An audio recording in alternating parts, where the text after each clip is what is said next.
দেখেন এই যে গুপ্ত, আমরা এখন খুব ট্রেন্ডিং না গুপ্ত, দেখছি যে ছাত্র দলের যে ভাইয়েরা আছে তারা নিজেদের বাদে সবাইকে গুপ্ত বলছেন।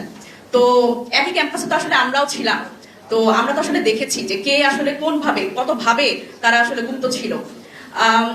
আমরা দেখেছি যে যখন আসলে আওয়ামী লীগের সময় আমরা ছাত্র দলের ভাই বোনদের কিন্তু তখন আমরা খুব সামনে আসতে দেখিনি, তারা কিন্তু গুপ্ত হিসেবে ছিল, এই প্রমাণ কিন্তু আমাদের কাছে আছে।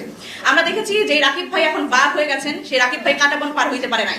এরকম দিন আমরা দেখেছি যে যখন আমরা রাজুতে দাঁড়াইছি, রাজুতে আমরা কোটা সংস্কার নিয়ে দাঁড়াইছি, আমরা বিভিন্ন ইস্যুতে দাঁড়াইছি, তখন কিন্তু রাকিব ভাই কাঁটাবন পর্যন্ত এসে দেখছে ছাত্রলীগের পোলাপান আছে নাকি। আর আজকে আমরা দেখছি যে ছাত্র দলের সেই ভাইয়েরা আমাদের বাঘ হয়ে আমাদের যারা আসলে ডাকসু নির্বাচিত সদস্য, ডাকসু নির্বাচিত প্রতিনিধি, তাদের উপরে দমন পীড়ন সৃষ্টি করছে। শুধুমাত্র কেন?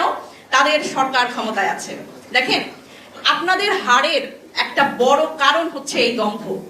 ঢাকা বিশ্ববিদ্যালয়ের শিক্ষার্থীরা আপনাদের কেন ভোট দেয় নাই, এইটা আপনাদের আসলে এই অ্যানালাইসিসটা আপনারা করেন নাই।